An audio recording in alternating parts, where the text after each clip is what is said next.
Here's a surprising fact. Swimming was not considered an essential or common skill for sailors in Europe for most of its naval history. Men who spent their entire work life surrounded by the sea could not, in enormous numbers, swim at all. Well into the late 19th century, this was quite normal.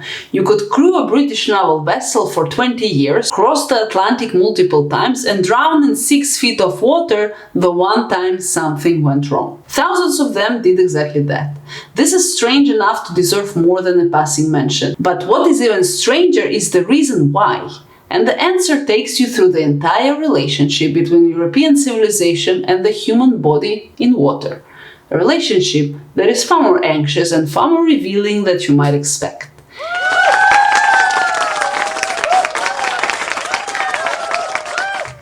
It begins in ancient Greece, because that is where most things start when you are trying to understand Western civilization's relationship with the body. The Greeks and the Romans did swim, not all of them and not easily, but swimming was present, valued, and associated with something very specific. Plato left behind a proverb that circulated in Greek culture: an uneducated man could neither read nor swim. This pairing was deliberate. What reading and swimming share in Plato's logic is that both are difficult to learn and impossible to fake. You cannot bluff your way through water the same way you cannot bluff through a conversation about philosophy. The knowledge, or lack of, becomes apparent very quickly. Swimming, in this framing, was a kind of truth test, a marker that separated those who had received a genuine education from those who merely claimed to have it. Plutarch wrote approvingly that Cato the Elder taught his son to swim. Suetorius noted that Augustus personally instructed his grandsons in the practice. These details meant to tell you something about the quality of this man's upbringing, because the ability to swim in the ancient world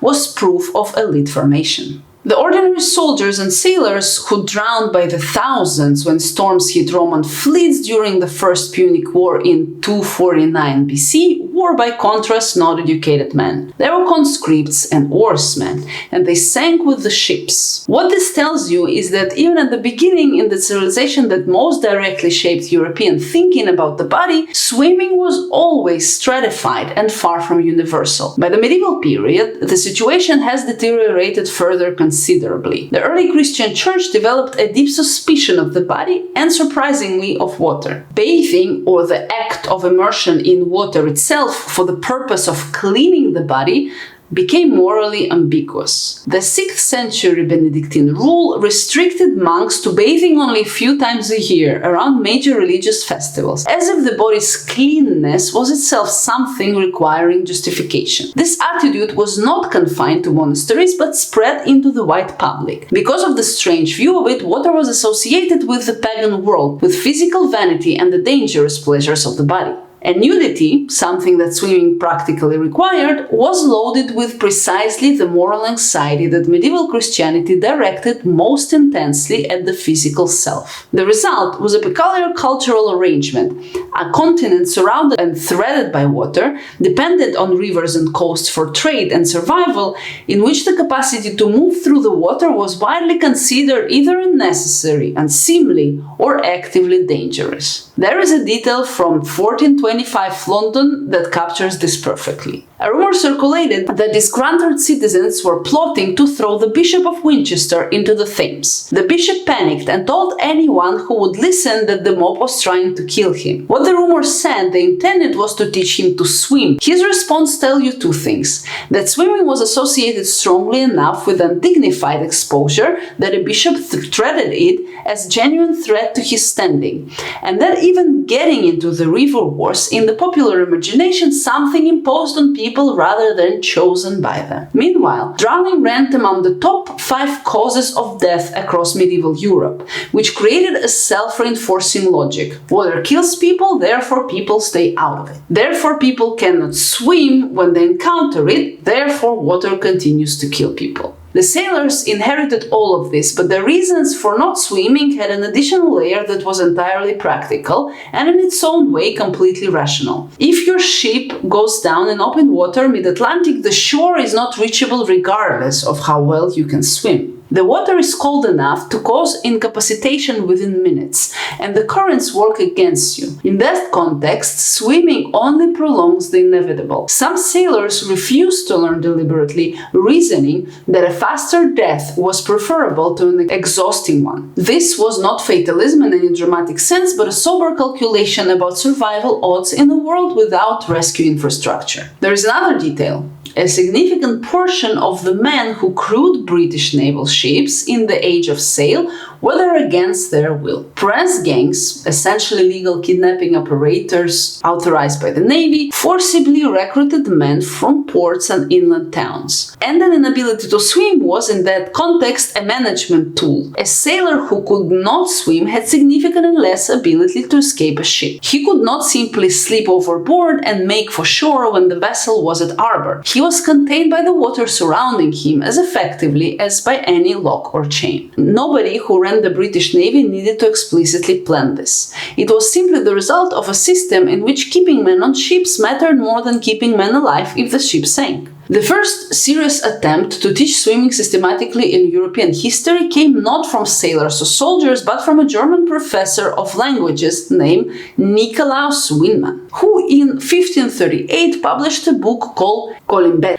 a dialogue between a teacher and his student on the art of swimming. Wynmann structured his instruction around the breaststroke, teaching beginners to practice on a bench before entering water, to use inflated co-bladders and bundles of reeds as flotation aids. His approach was patient and methodical, but focused on teaching swimming techniques to prevent drowning rather than for sport. Even though it was the first ever published book on swimming, it was largely ignored. Shortly after publication, it was placed on the papal index of forbidden books. Apparently, the moral anxieties around water and the body were not fully resolved even by the Reformation period. The book was effectively suppressed and had almost no lasting influence. The next significant attempt came from Sir Everard Digby in England in 1587 with the Arte Natandi, a more ambitious and illustrated manual that went beyond the breaststroke and described something closer to genuine aquatic movement. Digby's work had more reach, eventually feeding into a French compilation in 1696 by Melchisédech Thevenot that became the starting swimming reference in the Western world for over a century. Benjamin Franklin read Thevenot book as a teenager in Boston in the early 1700s and taught himself to swim from it, at a time when his neighbors considered getting in the water distinctly odd behavior. Franklin was fascinated by swimming his entire life. He designed what are probably the earliest known swimming fins, flat wooden paddles worn on the hand at the age of 10. He swam in the Thames during his years in London. He seriously proposed establishing a swimming school in England, convinced that the lack of swimming ability among the population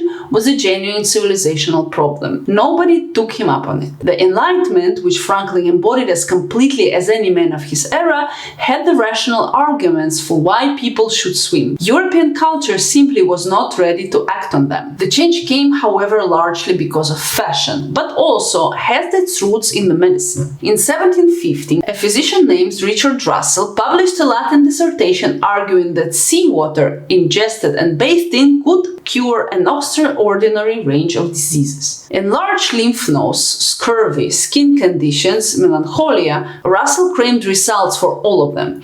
He was not the first to argue for the curative properties of water. Spa towns, bathing, Aachen, Spa itself in Belgium, had already built entire economies around the idea that the body properly immersed in the right water became healthier. What Russell did was point that logic at the sea, and specifically at the Sussex coast near a then obscure fishing village called Brighton. The book was translated into English in 1752 and went through 6 editions by 1769. Russell moved his practice to Brighton, built a large house on the seafront, and began treating wealthy patients who arrived expecting to be dipped in the ocean and to drink salt water with their breakfast. His catchy promotional line, "The sea washes away all the evils of mankind," circulated widely. When George III's brother, the Duke of Cumberland, stayed in Russell's Russell's old house after his death, and when the Prince of Wales began visiting Brighton regularly, the town's fate was sealed. What the aristocracy does, everyone else aspires to. Brighton went from fishing village to fashionable resort within a generation. The technology this produced was one of the more extraordinary pieces of Victorian engineering, the bathing machine.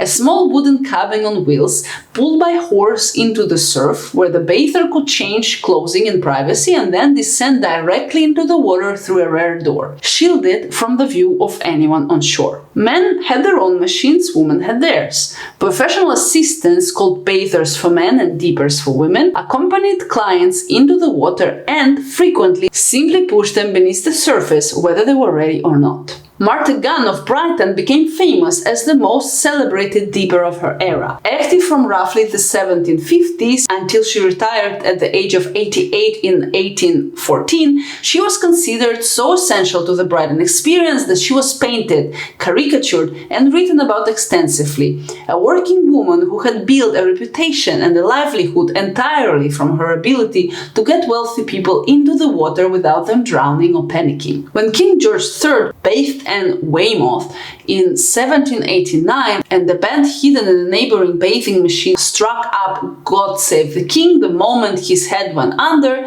the scene captured something essential about this whole era. Entering the water had become a ceremonial act, requiring infrastructure, attendance, music, and the implicit reassurance that everything was under control. The actual swimming, or moving independently through the water, was almost beside the point. The point was the immersion, the contact with the sea as medicine. But as the 19th century progressed, things started to shift. The railway arrived at Brighton, which had been accessible only by those who could afford a carriage journey from London, so Brighton became suddenly reachable in an hour by train. The working class came to the seaside, and the aristocracy, as it always does when the working class arrives anywhere, began to leave the place. And alongside this democratization of the seaside, the Victorians started to develop, with considerable intensity, a philosophy of physical fitness as moral character. Muscular Christianity, they called it, the idea that a strong, disciplined and healthy body was evidence of a strong, disciplined and morally serious person. Swimming fit this framework extraordinarily well. It required courage and the discipline of learning a difficult skill, and unlike most sports, it was survivalist. A man who could not swim was a man who could die helplessly. The British Navy, which has spent centuries producing sailors who couldn't swim, finally made swimming instruction mandatory for recruits in 1880. A skill that had been considered either elite or irrelevant for 2000 years was suddenly treated as a basic requirement of a military body. Competitive swimming arrived in the same period. The first swimming clubs appeared in the 1830s and 40s.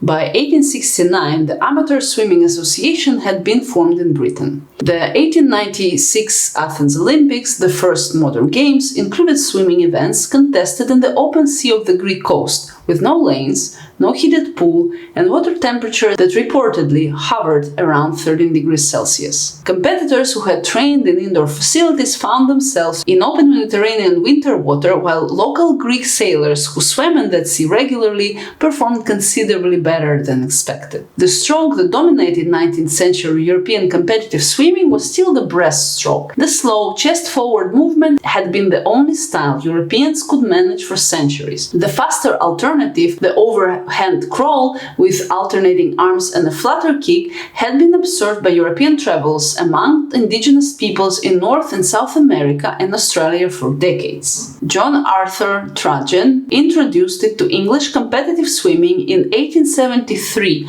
after watching it in South America. He adapted it, replacing the flutter kick with a scissor kick, because English swimmers found the splashing of the original technique aesthetically objectionable. The desire not to splash was apparently strong enough to make swimmers voluntarily slower. The freestyle stroke, as it is now swum, the overhand crawl with the flutter kick, the stroke that holds every major speed record, was finally adopted in Western competition in the early 20th century. It is faster than the breaststroke by a margin large enough that no serious competitive swimmer uses anything else for speed events. And it had been in use among peoples that Europeans had encountered and documented for centuries before Europeans adopted it. The same body in different cultural contexts had arrived at a very different solutions to moving through water. One solution prioritized control, dignity, and minimum disturbance of the surface, while the other prioritized speed and the full commitment of the body to water. European swimming finally switched from its self-imposed regulations when the competitive stakes made speed impossible to ignore. Today, competitive swimming is a sport of such extreme technical refinement that it is almost unrecognizable as the same activity that terrified the Bishop of Winchester. The suits are engineered for hydrodynamics and the pools are designed to minimize wave interference. Starts and turns are practiced as distinct technical discipline. World records in the major events have fallen by margin that would have seemed impossible 50 years ago. Seconds that, at this level of competition, represent an almost incomprehensible amount of work. And yet, the waters itself is unchanged, cold, indifferent, requiring the same fundamental commitment from everybody that enters it, regardless of the century. The ensured fear of it, the moral anxieties around immersion, and the elaborate social rituals developed to manage the acts of getting wet, all of that belongs to a history that most swimmers today have never thought about. The water absorbed all of it and gave nothing back. The sea that drowned Roman soldiers at the Punic War and the sea that produced Martha Gunn's livelihood, it was all the same element with the same physics, requiring the same adaptation from the body. Everything else was the story humans told themselves about it.